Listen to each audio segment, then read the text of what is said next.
Welcome to Divorce Talk with Nicola Beer, a show dedicated to creating change and emotional healing for executives, professionals, and expats in the various stages of marriage breakdown and divorce. Discover insightful strategies to better manage your personal affairs and learn secrets to creating more happiness, love, and success in your life today.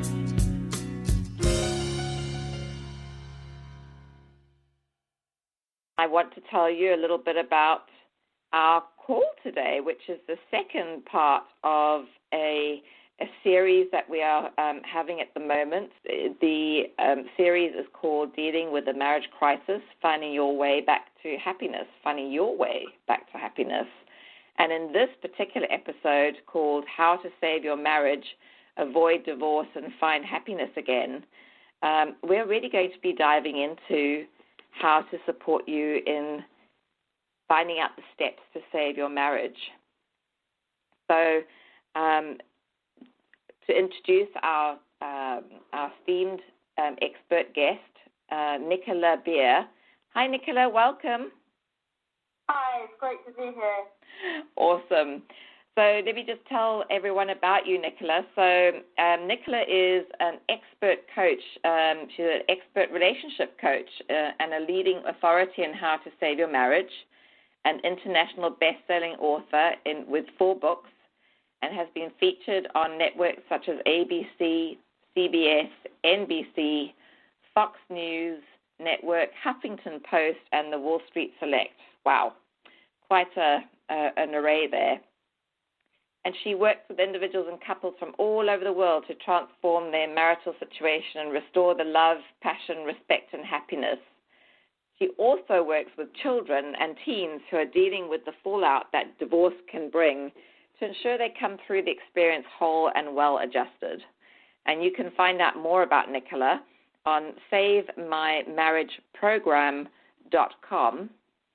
That's SaveMyMarriageProgram.com. And also PurePeaceCoaching.com. PurePeaceCoaching.com. Okay, so without further ado, let's jump into our call. I'm so glad that you're here again, Nicola, for us to have the second episode together. It's going to be really interesting to dive into this topic. Yeah, it's a topic I'm really passionate about. Yeah. People to really transform their marriage and stop divorce. Yeah, great. So just briefly, Nicola, before we dive into the heart of this conversation of saving a marriage, if you could just tell us a little bit about what you do for those who haven't heard anything about you yet. Sure. So I'm really focused on helping couples to really enjoy their marriage, to take the transformational steps, to change things around. A lot of people a lot of the couples I work with, either one-to-one or on my online program, will say that they're staying together because of the children. And I firmly believe that if you are staying together because of the children, then you need to get happy together because of the children. So that's one of the main areas that I focus on. And then what we'll be talking about in another show is if divorce has been decided, then helping children by helping the parents divorce as pain and as stress-free as possible. Wonderful. It's such powerful work that you do, Nicola, and I love what you say about, if you plan to stay in the marriage for any reason, then it's time to get happy. I think that's such a powerful statement. So, and there is the possibility, and I remember you saying in our last episode, our last interview, that the majority of marriages can be saved. So, I think that's such a powerful statement. And something for people to really lean into, something to give them that hope, that there is possibility of actually healing and having a marriage that works and makes them happy. Absolutely. Trust can be rebuilt. Love can be rebuilt. If the couple are taking the right actions. Yeah. And I guess that's key, isn't it? Action. Yeah, definitely. Mm-hmm. Talking about things or hoping things will get better with time is where people get stuck, and then they lose hope, and if you lose hope, it can really erode the relationship. Yeah.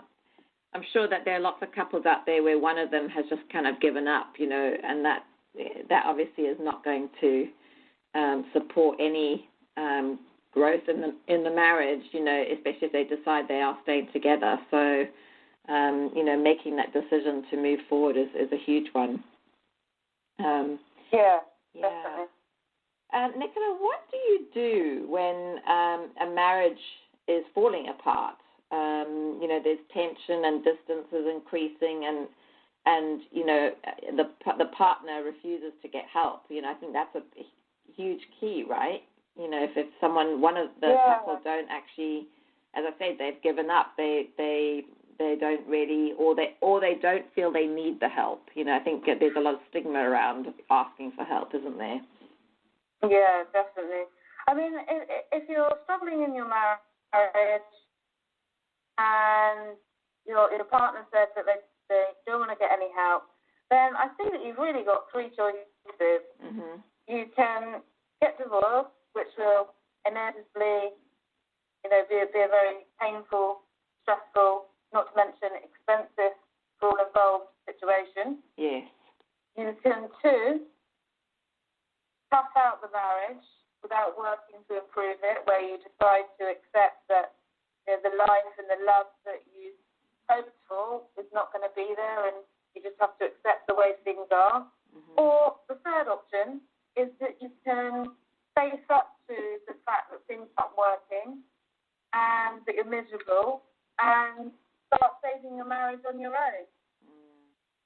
So, and if you do look at focusing on saving your marriage on your own, one of the myths is that it takes two people to tango.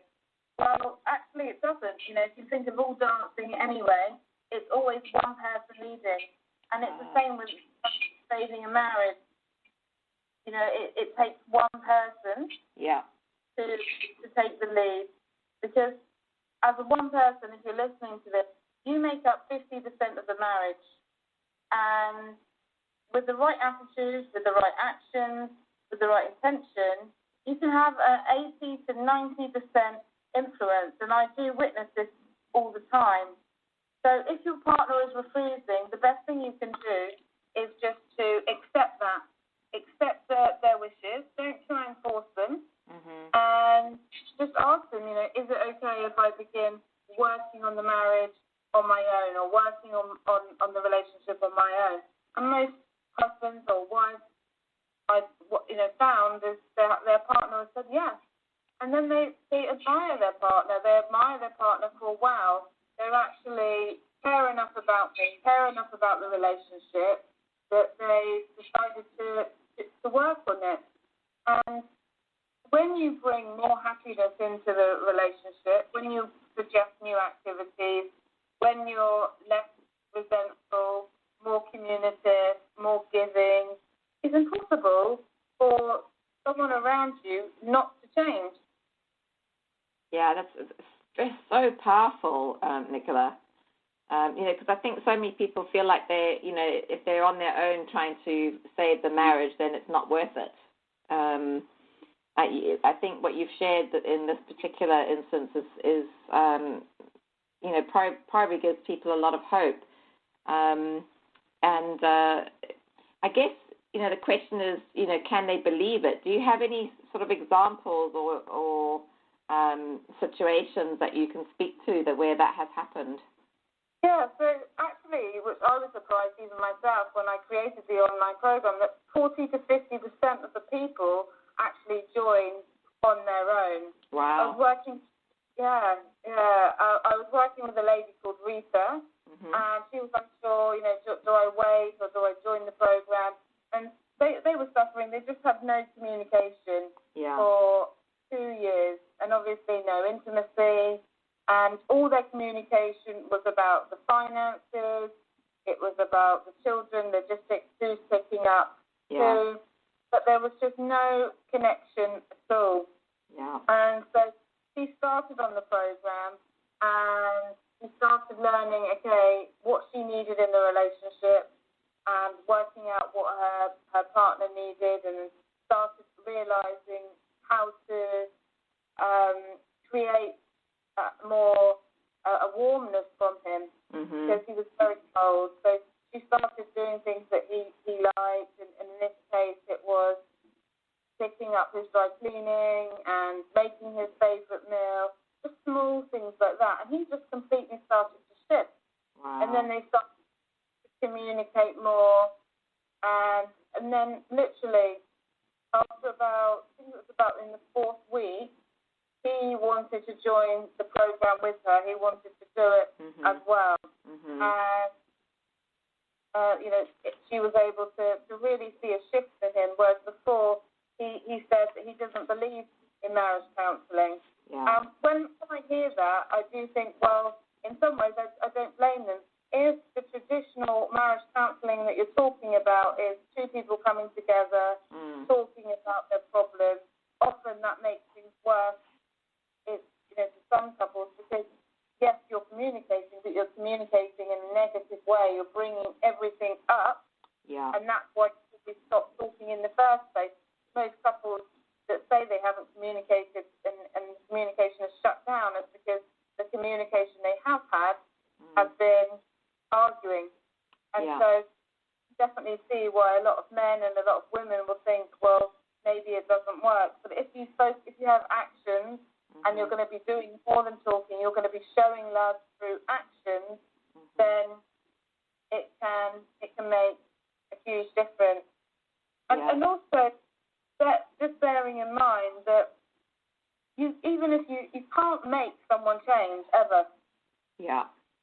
I mean, and if you do, then it's going to be very short-lived, because we only change things about ourselves and in our lives if we want to. And to get someone to change, you need to inspire them, you need to motivate them, and that's exactly what you can get from doing marriage coaching or joining a program, is you can learn how to motivate, how to inspire.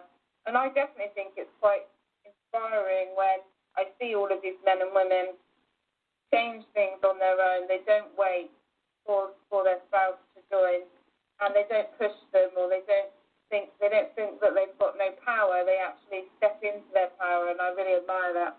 Yeah, that's amazing. And I'm sure that there must be so many different circumstances that bring someone to get that support. Nicola, I know you briefly touched on some of the actions they could take, that could start making a difference. But, when you've had someone, maybe a spouse cheating on someone and the trust has gone, or, there are deeper issues at stake, I'm sure that, you have situations where that's happened, where you've helped them to deal with those too, right? Yeah, I mean, affairs, unfortunately, are quite common. And normally it's a breakdown of the emotional needs not being met. Sometimes it's because they're looking to take revenge. And sometimes it's just there's absolutely nothing wrong in the current relationship, that they're tempted and there's been that pull. But either way, whatever the reason, the marriage needs to be healed and trust needs to be rebuilt. Yeah. And straight at the beginning of the work that I do with couples is help them to work out how to rebuild trust. Because you can't rebuild trust by saying, I'm sorry, I won't do that again. Yeah. The amount of talking, making reassurances doesn't work. It's like compared to a light switch, I like to say. So trust isn't something you can just switch on like a light switch. It's more of one of those dimmer switches that you need to turn around. You need to build trust. It takes time, and it takes time through actions, them seeing that they can trust you, and also how much that they apologize and show that heartfelt empathy, that they understand the pain that's been caused, and then can rebuild.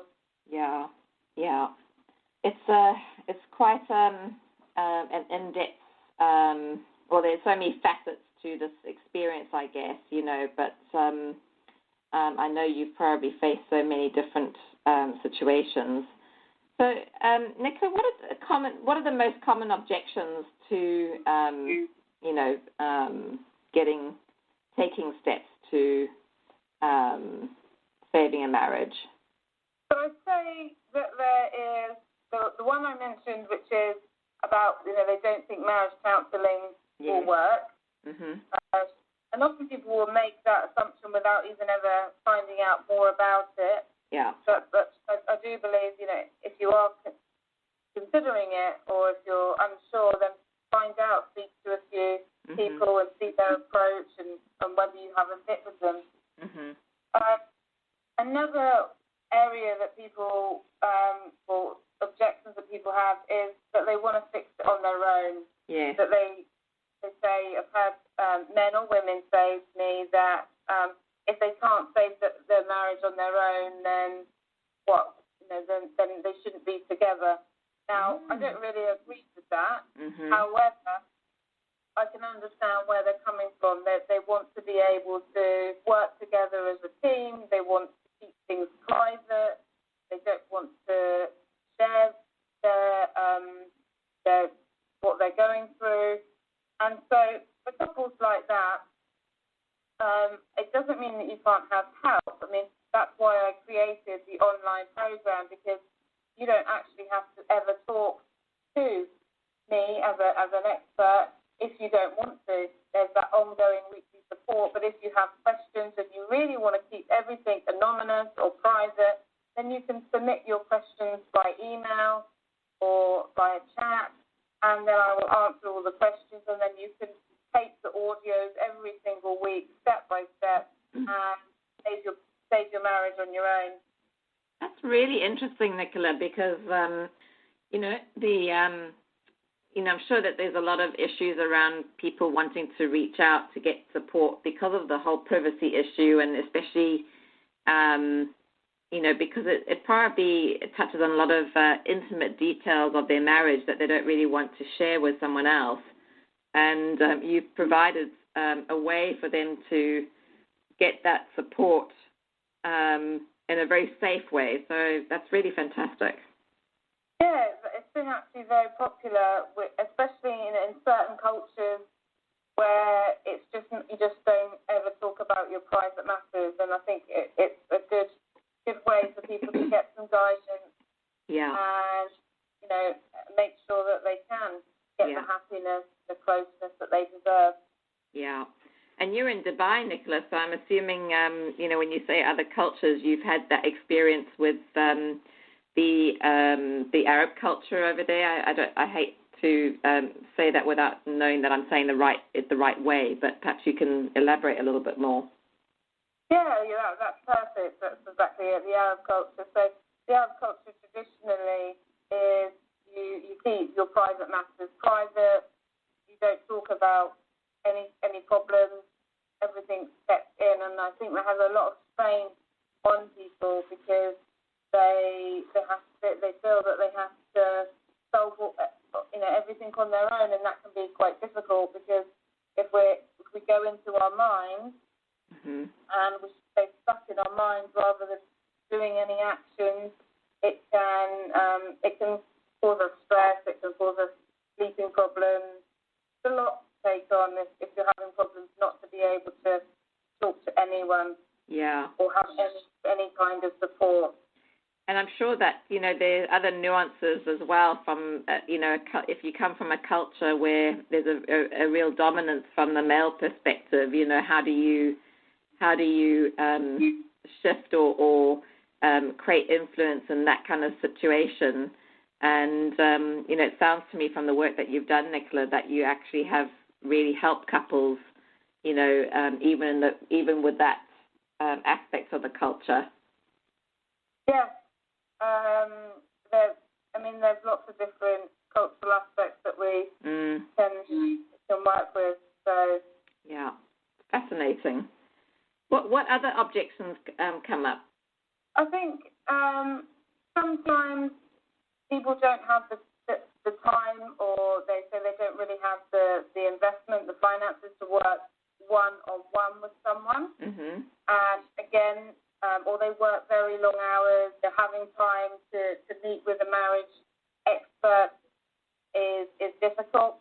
And again, that's why I created the online program so that people could just log in whenever they want. And what is another objection that I get a lot here is that where couples, one is in, say, Dubai, and the other one is in the UK, or one is living in Saudi Arabia, and the other one is living in the US. Mm-hmm. And Wow. they cannot go to marriage counselling in the same office at the same time. Wow. It amazes me that people have relationships like that where they're living in different countries. Yes, well, it's normally driven by work. Yeah. So if you can't get a good job or in your home country, then often one will stay as an expat, and normally it's the wife. The wife will go home and be in the home country. And it's also sometimes schooling choices. Where is the best schools for the children? Yeah. Yeah, I work with a lot of long-distance marriages. Wow, interesting. Okay, great. Are there any examples of someone who's actually given you some feedback around some of the work that you've done with them that you want to share? Sure. I mean, the feedback I tend to get from a lot of people is that they wish they'd worked on their marriage sooner. Yeah. They wish that it didn't get so bad. Yeah. Because that can come up a lot where they think, well, why has it taken for us to literally start to hate each other? Wow. A lot of people start at the past. Yeah. And I can tell that when they say we've got a communication problem, and I can tell that they actually have stopped liking each other. Wow. And yeah, and then it's really okay. Let's make a commitment, work on letting go of the resentment in us, and let's start being friends. And then we can work on the intimacy and the attraction. But often, if the friendship is completely gone, then that needs to be worked through. And when couples start applying the steps and being more loving towards each other and agreeing that the past is the past and making a commitment and creating a new shared goal and vision together, which is throughout the programs that I do, they can really get back to a level that they never thought was possible. And sometimes they'll say to me that their relationship is stronger than it was at the beginning because they understand each other on a deeper level, and they've really connected, they've really aligned their dreams. Because I believe that for long-term relationships and long-term happiness, we need to be able to fulfill our own dreams individually and as a couple. So I do a lot of, discovering what people's dreams are and helping to align them so they've got that consistent fulfillment in life. Yeah. Wow, that's very interesting, and it makes so much sense as well, Nicola. So I know you wanted to share about, two women who started the Save My Marriage program alone. Do you want to share a little bit, of the excerpts of what they've said to you as well, Nicola? I'm sure that our listeners would be very interested to hear. Sure, yeah. So it's quite common for men or women to join on their own. And a lot of them, well, these two cases in particular struck me because at the beginning, they both had the mindset of, I'm doing this, but why should I do this on my own? Why should I be the first one? And once we worked through that, one of the ladies said, Lisa, that she wouldn't have wasted 5 years suffering if that she knew that it would actually work. Wow. And that her husband would actually change. She had resigned herself. She thought, you don't know my husband. She said to me, Nicola, he's not going to change. He's really stubborn. And she found that halfway through the program, the online program, that he was shifting. And then by the end, it really had a transformation. And she just said that she wished that those 5 years that she was miserable, that she hadn't done that. And the other lady was a lady called Sarah, and she had been listening to my podcast for some time and reading my articles, and she thought that, and I'm sure I'm showing, but she thought, well, she knows everything. So she said I could share. She thought that she read a lot, and because she had listened to a lot of marriage support, then that would be enough. But the key thing is that listening to things and talking about things and thinking about things doesn't really do anything. And they were having clashes on finances, on controlling youth, and on the children. And so it was her last hope, and she was glad that she signed up because, again, her husband had a real transformation quite quickly, and they were able to get the results by applying the steps. That's amazing. It's just quite amazing to me when you have these different people coming from different circumstances with reticence around how this could work for them, and then seeing how it can. It's just amazing to me. So how do you go about saving someone's marriage? You've talked about this program a little bit in passing, Nicola. So I'm assuming you have a specific process that you take people through, whether it's through the online program or whether you work with them privately one-on-one. Yeah, having worked now with hundreds of couples, I have a really strong process that it focuses on rebuilding connection, love, trust, and communication. And everything, I believe, really comes down to connection with your spouse. Because if your connection has been destroyed, then you probably no longer want to be touched or to be intimate with them. Your communication breaks down when you've got no connection. You feel lonely when you've got no connection. And you find yourself overreacting to different things. And if you've got no connection as well, similar to what we talked about in the first episode, you're questioning about whether you should stay or whether you should go. And all of that really does affect the marriage. So the emphasis is on the steps is about increasing connection, helping people to become close again and to reconnect. So there's 10 main steps. Mm-hmm. The first one is about knowing the 10 essential keys to transformation. What do people need to do? What's involved in signing up to a marriage-changing program? What's expected of them?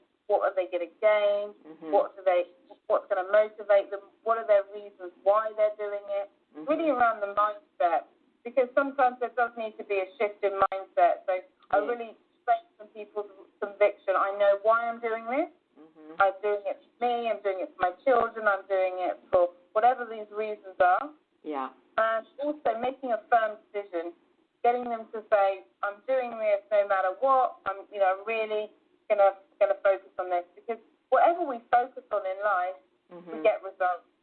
Yeah, and that's true. So it's really getting that energy, getting the mindset, getting ready for what is expected. The next thing that I do is I have a list of 15 vital relationship needs that people have to be happy. And I get couples to evaluate what are their top 5. What if they have their top 5? They're going to be consistently feeling loved, consistently happy. They'll make them feel secure and at peace as well in the relationship, because we want passion, mm-hmm. but we also don't want it to be volatile. We want that peace. And so mm-hmm. by working out what they are, a couple can start to rebuild the love and the trust and the respect. And then it's about setting a plan around that. Okay, these are what we need. So how are we going to do this? What actions do I need to take to achieve what I'm really looking for and to have that strong sense of happiness? So those are the first 3 steps. Yeah. The fourth step is overcoming negativity. Mm-hmm. Now, negativity is a real silent relationship killer. So why do I say that? Because if you're thinking, okay, my partner's lazy, or they don't care about me, or they're going to leave me, or the relationship is doomed, or they're not interested in me anymore, and you continually think that same thought, and unfortunately, you do get stuck into thought patterns that go repeat and repeat and repeat. Yes. But if you consistently repeat a negative thought about your partner, about the relationship, then you're not going to want to be close to them. No, it just reinforces it, doesn't it? Yeah. So any actions you're doing to be loving aren't really going to they're going to be difficult to do, or you're going to do them, but then you're going to do something in complete opposite to what you've just done because you've got this negativity going on. Mhm. Yeah, it makes a lot of sense, Nicola. In fact, my husband and I have even had those conversations ourselves, and luckily we have a certain level of awareness when we know that we're doing it, or one of us knows that the other's doing it, and then the request to shift that thought process, helps to focus on more of the positive things and get out of that negative cycle. And it's interesting how we've noticed that with each other on the odd occasion. So, and I'm sure every couple has that experience. So I know how powerful that can be. And just to really draw attention to how you're being negative, I think is really powerful, Nicola. So important part of the program, I'm sure. Yeah, and just giving people the tools to actually change that. Yes. So the most common one is they're controlling, right? Or they're selfish. Those are the two most common. And if you've got that on, then anything your partner does that might be slightly, not for you, or they start to relate it. And so, giving people the power to say, well, you can switch this. And what else can you think instead? Well, you can think that they have a right to mention when they're upset, or they have a right to put themselves first on occasions, or whatever it is, and there's ways to change that. So, yeah, that can make a huge difference, just that one step on its own. Yeah. Wow, amazing. What are the other steps that we've got to number 4, which is overcoming negativity? What other steps are there? So there's reconnecting with yourself. Often people can lose themselves in a marriage. They don't know what's most important to them, or they become this angry or bitter person that they're not really. Mm-hmm. And so ask them to connect with what they need, what they want in their lives, in who they are as a partner, what's important to them to be as a husband or a wife, what's important to them to be as a father or a mother, and as a person. And we do that because of step 6. Step 6 is letting go of resentment and past hurt. This is probably a powerful step. Yeah. Because resentment is a form of anger, and it's unhealthy for us to keep it in us, and it damages the relationship. Yeah, absolutely. And going back to step 5, Nicola, being the connection with knowing yourself, and who you really are. I think that's really powerful as well, just from the point of view of reconnecting with who you are, because I think a lot of people feel that as they, when a marriage is struggling and they've lost that sense of themselves. And, the other thing I wanted to mention about that is that, I'm assuming that also, knowing who you are and being able to stand firmly in that is actually what your partner probably fell in love with to begin with. Absolutely. It's so important. Yeah. And so many people, when I speak to them, they really don't know who they are, or they don't know, they're not acting in the way that they used to act. They're not acting how they used to be at the beginning. They've lost themselves somewhere along the way. Yeah. Very interesting. Okay, so we've got 5, which is connection with self, 6, which is overcoming resentment and past hurt. What is the next one? So 7 is understanding the key to solving most problems. And a lot of relationship differences happen because of the fear-shame dynamic. So I don't want to get into too much detail, so I don't want to overwhelm people, but really just I give a tool to understand what drives those arguments. But normally it's a fear of not enough money, fear of insecurity in the relationship, fear of being shamed, fear of failure, and helping couples to realise, okay, rather than arguing and fighting through when someone is acting out or causing an argument or something in a relationship, to actually recognise, okay, this is fear, and soothing each other and calming each other, and going from a place of love and compassion rather than reacting to it and letting things escalate. Interesting. I love that, Nicola. Because there's always something underneath that's driving the behavior, right? Yeah. Yeah, that makes sense. Okay. So what's the next one? So number 8, this is looking at what successful couples do, how successful couples communicate. So there's lots of different things within this, not being defensive and the policy of joint agreement, and generally having studied what makes marriages work, interviewing lots of people that have been married for 30, even 40 years, what are their communication success secrets, and giving these and sharing these with people in the program. And then number 9 is revising physical intimacy. Often intimacy breaks down, and that's natural if connection has broken down, if communication has broken down. Well, it's obvious that you're not really going to be intimate. But some couples worry that actually, can they get it back, and how can it be done naturally? Now, I do not believe that there is one way. So, to help heal in this area, I've studied lots of different experts. 4 main ones that I really respect, and I think their approach to this is beneficial. It works for a lot of the clients that I work with. So in the program, I'll say, okay, these are 4 different ways, and couples to then discuss it and to choose what way they can choose to revive their intimacy.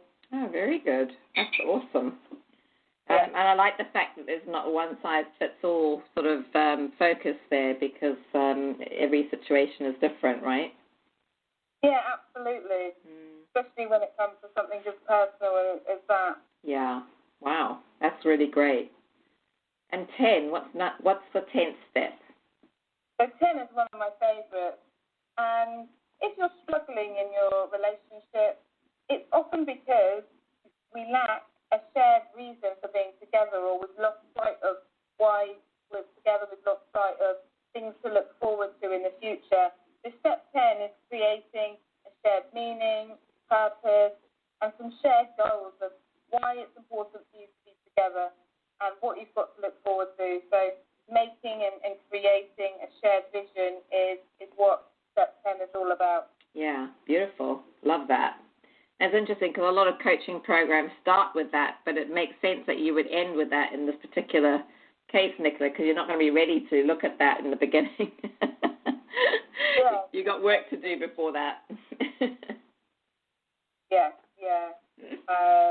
Definitely. Yeah. Because that's why all the steps, they build on each other. Yes, that makes a lot of sense.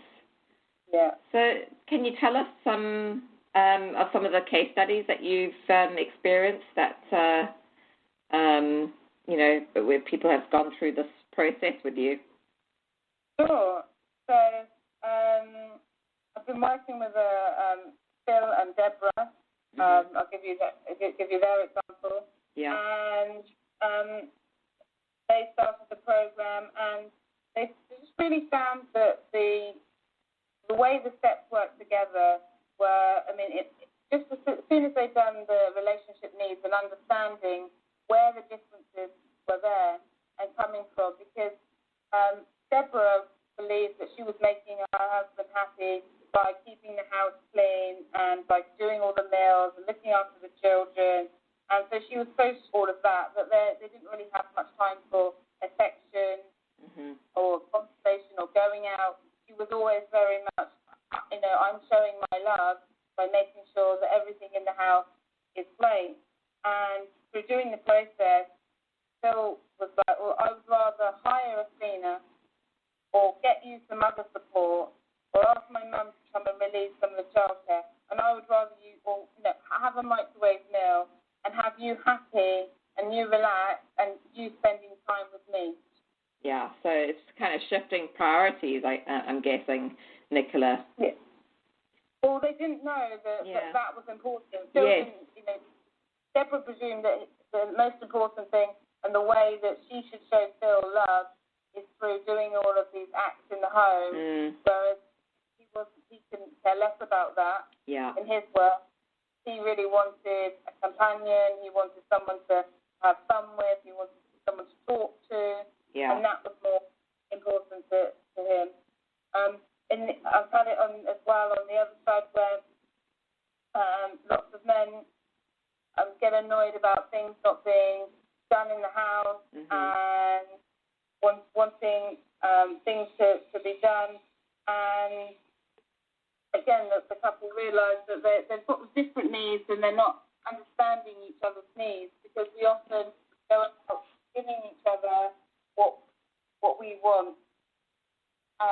So there's been lots of changes just in the first two steps, the first three, really understanding what we need in a relationship.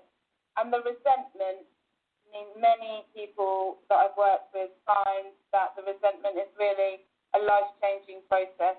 Learning that holding on to it is harming you, that it doesn't protect you from future hurt, it's damaging, and just letting it go. And then they find that they can then enjoy the relationship. What would you say, Nicola, to people who say, I don't resent my partner, I don't think that I do?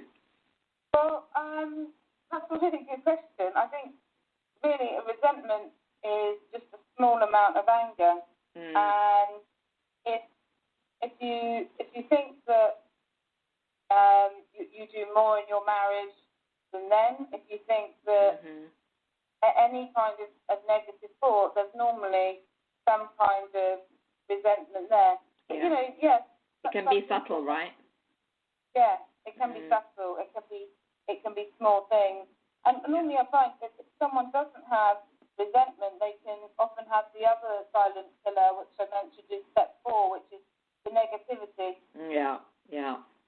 So there's normally in a couple, one has resentment and one has the negativity, or both have both. So yeah, and I'm guessing just doing a little digging, helps to reveal, whether there actually is resentment there or whether it is the negativity piece that's eroding the relationship.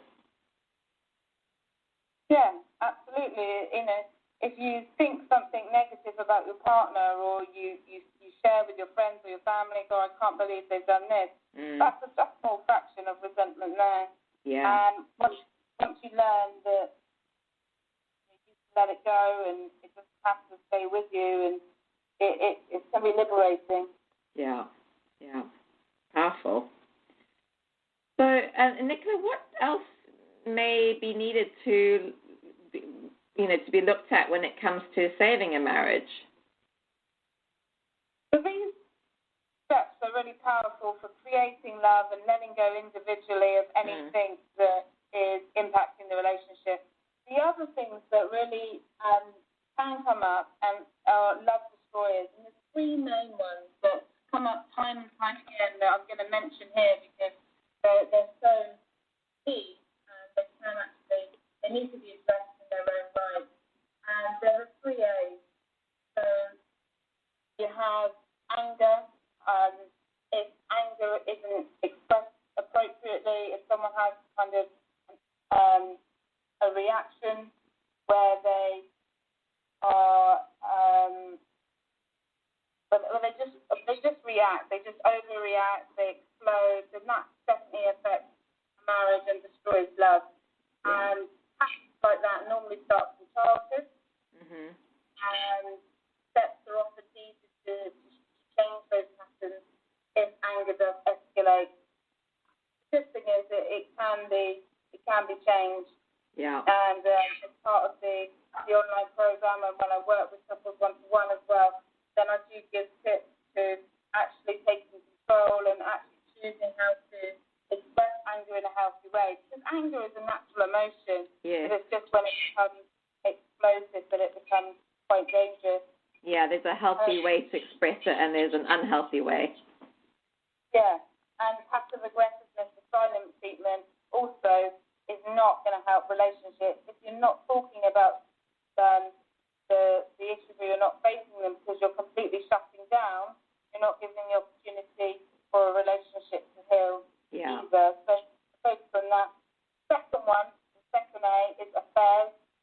I'm sure that's a big one.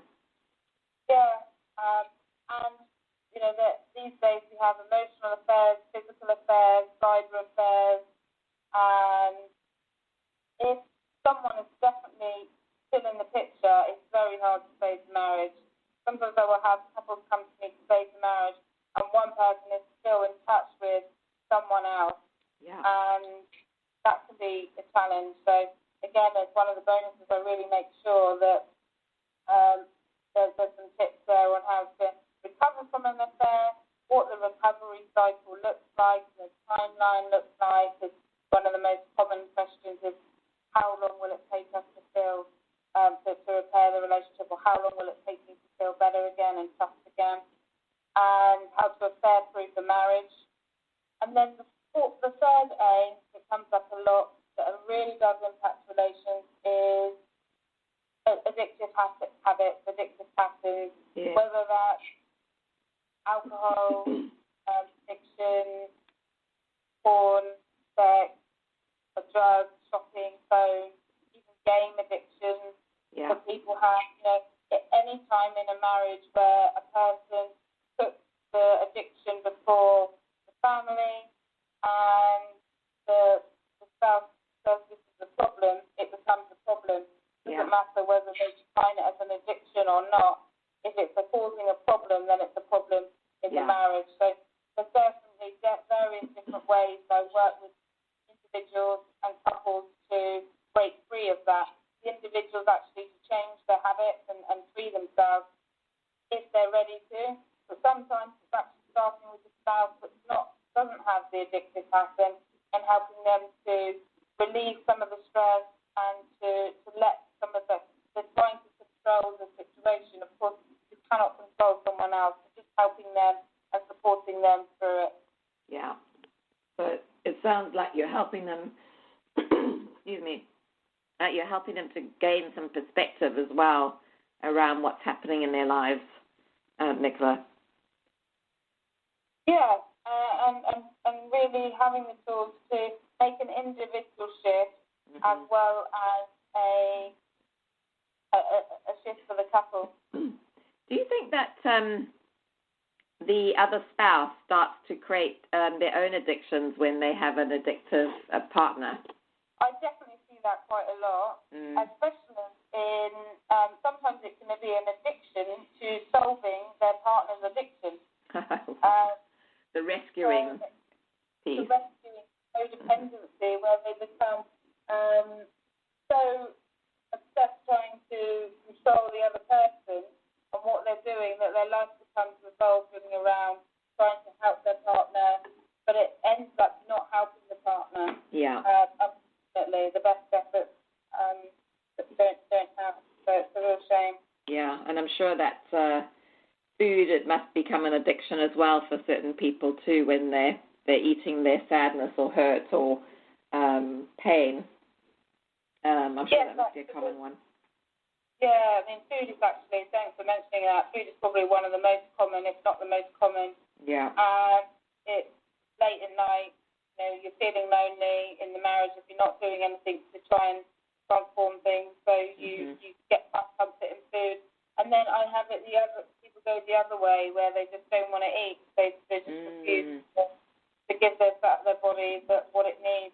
Wow. It's amazing what we can do to ourselves. Okay, so what advice would you give? In fact, what do you want to share with them before we continue, Nicola? Because I know there's so much fantastic information that you're sharing right now, but I'm sure that people are also interested in knowing how to find this information, find out more about the online program, or how to get in touch with you, all of those things. So do you want to share a bit about that? Sure. So my website is www.savemymarriageprogram.com. Now, on there, you will find a tab that is called Free. Now, under that, there will be a free video. Now, that's got the 10 essential keys for marriage confirmation. It's got part of the step 1 in my 10-step program that I mentioned. So you can watch the webinar there and really learn what the keys are to marriage confirmation if you're interested in finding out more. For the online program, it's under the services section. So it's www.savemymarriageprogram and then .com/online. And you can get all of the details there about the online program. And on that website, it also has the contact page. Wonderful. And so that video, Nicola, does that go into a little bit more depth around the 10 steps that you talk about? It's not the 10 steps that I've covered today, but it covers the 10 keys to the marriage transformation. So what are the 10 keys that is needed to begin working on your marriage? Okay, great. Perfect. So more wonderful content there, Nicola. That's awesome. Okay, so people can go to savemymarriageprogram.com/online to learn more about the program. They can go to the free tab to find the video or webinar that you talked about with the 10 essential keys. Just going to savemymarriageprogram.com just to find out more generally about you, and they can contact you through the contact page there. Is that right, Nicola? Yeah, that's perfect. Awesome. Okay, great. Fabulous. So let's continue, because there's so much wonderful information here. I'm sure people listening are really interested to hear more. So what advice would you share with the listeners to help them have a healthy, happy marriage? Well, I think once you've got that connection and you've got that back, what really can help couples stay connected is what I call a marriage magic success formula. And really, it's one of the main objections people say is we don't have time. Mm-hmm. We don't have time to each day to focus on the marriage. So I came up with this 15-minute formula. So for people that have actually been on my program, they've got back that connection, or couples that already have a really strong connection. And it's about maintaining the relationship on a daily basis. It's 15 minutes a day, and I like A's, so it's really focusing on 4 main A's. And so these are, number 1 is attention. Mm-hmm. So really giving your spouse attention. So when they walk in the house after being out, or in the morning, or asking them, how are you? How did you sleep? How was your day? And really giving them your attention. One of the most common things I have in marriage counselling is that my partner is always on their phone, not giving me their attention. They ask me a question, they don't even care about the answer. So attention is key. And it only could take 7 minutes. 7 minutes to just give your partner that undivided attention each day, so they know that they are important. Mm-hmm. That makes sense. The next one is affection. If you can, at least 3 times a day, before you go to bed, kiss and cuddle each other, say goodnight. In the morning, before you leave, when you enter the home. Affection shows, and that physical touch is so important. Mm-hmm. Even if you're really busy, but just holding each other and having that love in place is a really good way to keep that connection. That makes a lot of sense. Yeah, that's it's part of the intimacy, right? It doesn't have to be sex to be intimate. It's about touch and connection. Yeah, and we like that. So, and then the next day is appreciation. Most relationships fall up happen because one or both in the marriage feel that they're taken for granted. I hear complaints a lot that I don't feel appreciated, I don't feel valued. Expressing appreciation and being specific about it, not saying, oh, thanks, or, what you really need to do is make it specific so it's much more meaningful. Like, I really appreciate it that you've done this, or I really love it when you do this, or I really admire the way you're looking tonight. Those real heartfelt appreciation goes such a long way. And we learn when we're looking after children that you give 4 positive things and then 1 negative. And a lot of parenting experts will say that, well, it's the same for adult relationships as well. Yeah. We need positive reinforcement. We need to hear that we're loved, we're admired, we're appreciated, we're valued. Because if not, we can become frustrated. Yeah, that makes a lot of sense. Okay. And the last A is admiration. We all love to be admired, and we all want to be around people that admire us. Mm-hmm. So when you admire your spouse, you're giving them that gift of feeling good, and they're going to want to be around you. And if they reciprocate to you, you're going to want to be around them. And so for this one, you don't even need to be near, be physically touching them or doing anything. You can just hold them dear in your heart. Yeah. And just what you admire. And this will change how you react towards them. It will also help you get rid of any negative or resentful or difficult, any feelings that you have that aren't positive. Mm-hmm. When you connect to, what do I love about my partner? What do I respect? Why am I with them? Why did I get with them? What do I really admire about them? And it could be about the way they treat you, the way they are at work, the way they are with your children, anything. If you do that, you'll really start to feel your heart connected to them, and that really keeps the connection alive. Yeah. Wow. Those are really powerful tips of advice there, Nicola, because I can imagine how each one can make such a difference. And yet they're such small things, but when you put your attention on them, it can make such a difference. Yeah. It's really just taking that time. As I said, it doesn't take long to do them. And it's interesting because I think when you look at a marriage, so often you're kind of doing your things day to day, and if you count up the time that you have actually spent connecting with your partner, I think a lot of people would struggle to come up with that 15 minutes. Like, I didn't really do anything. Maybe 2 minutes if they were lucky. So people think that they're spending that time, but they're not really. Yeah, and this comes up a lot when couples say, well, we're at home together, that they're in together, but they're sitting on separate sofas, mm-hmm. sleeping in separate beds, mm-hmm. quite often, mm-hmm. or they're having meals where they're on their phones all night. So that is not together. Yeah, that makes sense. Yeah, ground rules needed there for sure.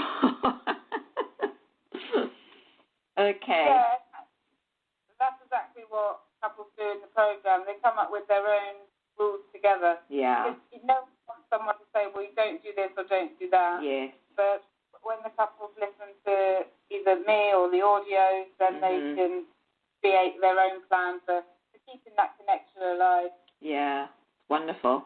I have to say, Nicola, I'm so impressed with all the things that you do in your program. I think Clive and I will be taking ourselves through it, just to I think even though our marriage is okay, it's from the point of view of, all the challenges that we face. And,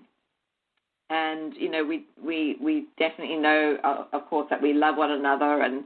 But, there are things that can wear down a marriage. And I think it's really important to be able to support your marriage as best as possible. So I think your program, could really do that for us, just from what you've shared so far. Yeah, absolutely. I think the power of just stepping into action and focusing on it. We focus so much time on our career, on our finances, and relationships we often take for granted. Yeah. We think, well, they'll just be there. So. Yeah, that's right. They often fall to the back burner, right? It's like, oh, we'll pay attention to that. This is more important right now. Yeah. Yeah. Exactly. I see us doing that in our with our vacations, our holidays. Because we have our family all over the world, and so a lot of the time that and friends as well. A lot of the time where we spend time traveling is to go and see other people, but we actually end up neglecting having those special holiday times, just the two of us, and really focusing on one another. So that's just an example I can think of for us, how that can sort of creep in, Yeah, and that's quite common. Really, it's the best thing to do is try and make the relationship the priority. What do you two need first? Yeah. And then what do the family need? Yeah, exactly. Wow, awesome. Anything else you want to share, in regards to the 4 A's? No, I think just making them a habit, really. Yeah. Okay, that's great. Okay. So is there anything specific you would like to invite our listeners to do, or have we've done that already, haven't we, with the 10 Essential Keys to Marriage Transformation video that you mentioned? I see here in my notes, Nicola, that you have it as savemymarriageprogram.com/video. Is that right, or is it online? So online is the program. Okay. And that's where they can sign up to begin the 10 steps to saving their marriage. And if they wanted a bit more information on one of the steps, or if they also wanted to get the 10 essential keys to transformation, then they can get the video. It's free, and that's available at the /video. Great. Okay. So is there, I think in wrapping up, Nicola, is there some pearl of wisdom that you'd like to leave the listeners with on this particular topic today? Really, it's just to, if you are in a situation where you're not happy and your spouse has said that they don't want to do counselling, or they're not sure about it, it's just not to wait and put your own happiness on hold. Yeah. Because you can really make up 50%, you do make up 50% of the relationship, and with the right actions, you can have a big influence, and it's not leaving your happiness to fate, because nothing feels worse than feeling stuck. Yeah. And having helped lots of people get out of depression, I think the main difference between depression and having a lot of problems is, unfortunately, the person that's depressed feels that there's no way out. Yeah. That's what you need to do. You need to create steps to get a way out. Yeah. And so if you're feeling stuck in marriage, if you're stuck in that uncertainty, or you're feeling down about it, then don't allow yourself to stay in it any longer. Start getting help for you. And I'm surprised even myself at how many people follow their spouse when their spouse takes action, when their spouse says, our marriage is important to me, my family is important to me, I'm going to start doing this, and it really can transform the relationship around. And the only thing they need to bear in mind or to deal with is that voice that says, why should I? Why should it be me? But if you can master that, and if you can let go of that, that the results can be amazing. Yeah. Wow. Fantastic. It's really powerful, this, Nicola. I'm so glad that we had this conversation today, and that we've been able to cover all these different things, and I'm hoping that those who are listening are also really taking lots of value away from this, and checking out the things that you've shared on your website. So thank you so much for this conversation today.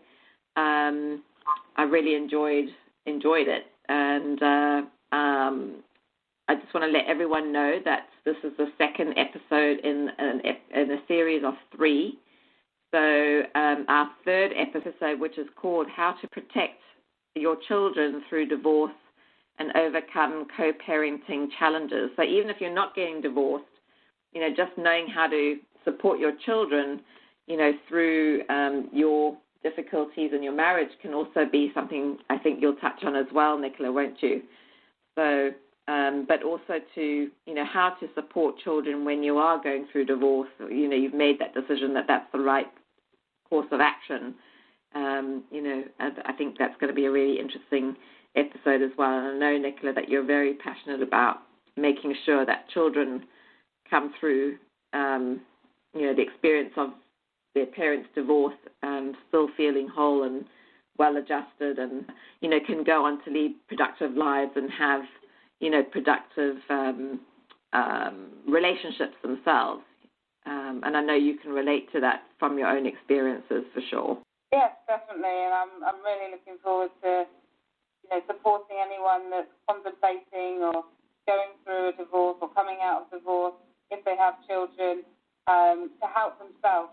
Part of it is focusing on making them feel strong and cope with the roller coaster of emotions that divorce brings. Yeah. And then things they can do to help the children. Wonderful, wonderful. All right, so thank you everyone for listening, and thank you, Nicola, for being here, and ciao for now.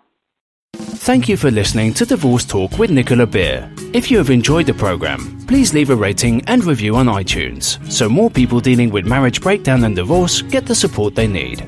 If you want more great free resources, such as secrets to a happier relationship, moving on fast after divorce, or tips on parenting through divorce, be sure to visit www.purepeacecoaching.com today.